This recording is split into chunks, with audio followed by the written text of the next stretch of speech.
Alright guys, voici les premiers mots qui sortent de ma bouche de la journée. Je viens juste de me réveiller. Et mon coloc est pas là.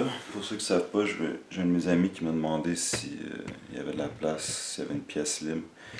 Et j'ai décidé de dire oui. Puis comme ça, la moitié de ma plus grande dépense. Donc mon loyer est coupé en deux à peu près. Fait que mon coloc est pas là, mes voisins d'en bas sont pas là, fait que je peux faire plein de bruit. Parce que des fois je parle puis on dirait que je me limite et je suis un peu inhibé, comme ils disent. Fait que je vais faire. Je vais parler du roman de Louis-Ferdinand Céline, Voyage au bout de la nuit, que j'ai beaucoup aimé. Ok. Le contexte, c'est que ça fait comme 2 mois que je le lis en parallèle avec d'autres romans, d'autres livres. C'est quand même un gros livre, 500 pages, puis c'est écrit tout petit. C'est quand même une lecture très ardue et très un peu déprimante. Donc, juste pour vous dire, là, je suis là pour nettoyer ma palette littéraire. Je suis en train de lire Voyage au centre de la Terre de Jules Verne. Jules Verne. Donc, c'est ça. Donc, c'est peut-être le plus gros roman que j'ai lu depuis que j'ai comme recommencé à lire plus assidûment. Avec possiblement Sons and Lovers de D.H. Lawrence. Fait que je me suis fait des petites notes. Fait que Céline est née le 27 mai 1894 et est mort le 1er juillet 1961 à 67 ans. Donc, pour ceux qui sont intéressés à l'astrologie, c'était un Gémeaux. Et fait à noter, c'était un nom de plume. Son vrai nom, c'est Louis-Ferdinand Destouches, comme Destouches au pluriel. Bon, à quoi je m'attendais? Je m'attendais à quelque chose de déprimant parce que je l'ai vu souvent apparaître dans les top 100, top 10 même de meilleurs livres de tous les temps et aussi dans les top sur 4chan, genre top Doom and Gloom, je sais pas trop, des Doomers, ça c'est des gens qui sont plus nihilistes. Et comme de fait c'est un roman quand même assez nihiliste, ça traite de sujets quand même déprimants. En anglais, j'ai un adjectif, c'est bleak. Okay? Je sais pas comment le traduire. C'est comme it's fucking bleak. Genre. C'est comme il n'y a pas de lumière au fond du tunnel quand tu lis ce roman. Donc, le titre est approprié. Donc, voyage au fucking bout. Au fucking bout de la nuit. Donc, au bout de la noirceur. De tout ce qui a trait avec l'humanité, la guerre, la mort, la pourriture. Fait que c'est ça, je m'attendais à quelque chose de déprimant, mais je m'attendais pas à quelque chose d'écrit avec ce style-là. Et bon, je vais commencer à parler du style. C'est écrit dans un style d'argot. L'argot, c'est le slang, le joual. Une langue plus parlée. Et à l'époque, je pense que c'est une des premières fois que c'était utilisé. Donc, je vais prendre une page au hasard, je vais le lire juste pour vous montrer comment c'est le style, comment c'est un style parlé. Donc, pour le pognon, Lola, il y aura heureusement toujours de très grands médecins. Je vous en ferais autant, moi, si j'étais à leur place. Et vous aussi, Lola, vous en feriez autant. Ce que je lui disais lui parut brusquement si indéniable, si évident, qu'elle n'osait plus se débattre. Pour une fois, pour la première fois peut-être de sa vie, elle allait manquer de culot. Écoutez, Ferdinand, vous me faites une peine infinie, vous vous en rendez compte? Je l'aime beaucoup, ma mère, vous le savez. N'est-ce pas que je l'aime beaucoup? Ça tombait à pic alors, nom de Dieu. Qu'est-ce que ça peut bien foutre au monde qu'on aime sa mère ou pas? Elle sanglotait dans son vide, la Lola. Ferdinand, Vous êtes un affreux raté, reprit-elle, furieuse, et rien qu'un abominable méchant. Vous vous vengez aussi lâchement que possible de votre sale situation en venant me dire des choses affreuses. Je suis même certain que vous faites beaucoup de mal à ma mère en parlant ainsi. Il lui traînait dans son désespoir des relents de méthode de coué. Son excitation ne me faisait point aussi peur que celle des officiers de l'amiral Bragueton, ceux qui prétendaient m'anéantir pour l'émoustillement des dames désœuvrées. Je la regardais attentivement, Lola, pendant qu'elle me traitait de tous les noms, et j'éprouvais quelque fierté à constater, par contraste, que mon indifférence allait croissant, que dis-je, ma joie, à mesure qu'elle m'injuriait davantage. On est gentil à l'intérieur. Pour se débarrasser de moi, calculai-je, il faudrait bien à présent qu'elle me donne au moins 20$, peut-être même davantage. Je pris l'offensive. Lola, prêtez-moi, je vous prie, l'argent que vous m'avez promis, ou bien je coucherai ici, et vous m'entendrez pour vous répéter tout ce que je sais sur le cancer, ses complications, ses hérédités, car il est héréditaire, Lola, le cancer, ne l'oublions pas. À mesure que je détachais, fignolais des détails sur le cas de sa mère, je la voyais devant moi blêmir, Lola faiblir, mollir. Ah, la garce, que je me disais moi, tiens-la bien, Ferdinand, pour une fois que t'as le bon bout. Ne la lâche pas, la corde. T'en trouveras pas une si solide avant longtemps. Prenez, tenez, fit-elle, tout à fait excédée. Voilà vos 100$ et foutez-moi le camp et ne revenez jamais, vous m'entendez? Jamais. Out, out, out, sale cochon. Embrassez-moi quand même, Lola, voyons. On n'est pas fâchés, proposai-je pour savoir jusqu'où je pourrais la dégoûter. Elle a sorti alors un revolver d'un tiroir et pas pour rire. L'escalier m'a suffi. J'ai même pas appelé l'ascenseur. Ça m'a redonné quand même le goût du travail et plein de courage cette solide engueulade. Dès le lendemain, j'ai pris le train pour Détroit, où m'assurait-on l'embauche était facile dans maintes petits boulots pas trop prenants et bien payés.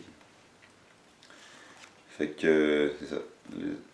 Le contexte de ce passage, c'est qu'il est allé, qui a été de l'argent à une de ses ex à New York. Là, il est rendu à New York. Fait que dans le fond, pour un mini synopsis, c'est il a vécu la Première Guerre mondiale. Fait que ça peut expliquer pourquoi il y a une vision. Le protagoniste a une vision assez déprimante de tout. Il y a possiblement aussi des séquelles, comme tout bon soldat. Donc, ça fait qu'il est fait pour la Première Guerre mondiale. Ensuite, il est retourné en France, il est devenu un petit peu fou. Il est reparti à New York. Là, il est à New York. C'est ça, la fille, dans le passage, vient lui annoncer que sa mère a le cancer. Puis il l'insulte, puis il lui dit qu'elle aussi va avoir le cancer. Il lui dit que sa mère va sûrement mourir, puis il est zéro empathique, il fait preuve d'aucune compassion. Donc, après ça, il va à Détroit, il retourne en France. Il y a une grande ellipse, fait qu'il y a comme le roman est comme séparé en deux. Il y a cette histoire de guerre puis de voyage. Ensuite, il y a une ellipse et c'est toute l'histoire qui a trait avec lui en tant que médecin. Fait que pendant l'ellipse, il étudie pour être médecin et c'est ça. Et à la fin, c'est pas vraiment des spoilers. En tout cas, vous allez sûrement oublier. Mais à la fin, il travaille dans un asile. Et à travers tout ça, c'est une relation qu'il y a avec les femmes. Aussi avec un ami qu'il avait à la guerre, qui s'appelle Robinson, qui est un des personnages importants du roman. Donc, les thèmes, c'est ça, c'est la mort, la misère, la pourriture, la guerre, la pauvreté. Le nihilisme, c'est très nihiliste, j'ai trouvé. J'écris l'anti-tout. Okay, il est comme, on se rend vite compte qu'il est anti pas mal tout. Il est anti-guerre, anti-capitaliste, il est comme, il est toujours. C'est ça, c'était de la merde ce putain de à qui je parlais, c'est pour le voir mourir, blablabla. Il est comme, il est tout le temps comme. Et la guerre, c'est à quoi ça sert? Fait qu'il est comme anti, il est anti-tout. Il y a le thème de l'errance, dans le sens qu'il erre beaucoup. Euh, et la lâcheté, j'ai l'impression, c'est comme si. Il est très lâche, comme il s'enfuit de situation. Euh, c'est comme s'il prenait jamais les bonnes décisions, fait qu'il y a comme aussi un compas moral questionable, questionnable, c'est ça. Fait que ça, il n'y a pas vraiment de boussole morale. Je voulais dire, j'ai dit compas, je voulais dire boussole. Donc, mes impressions, je sens que c'est une grande œuvre. Euh, j'ai quand même beaucoup aimé ça. Un petit peu, c'est une lecture un peu difficile car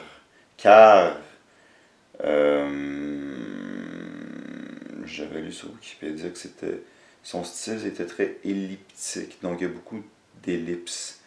Fait que il peut pas. C'est un mélange de ses pensées, sa philosophie, comment il voit les choses, genre, ses aventures, il se promène.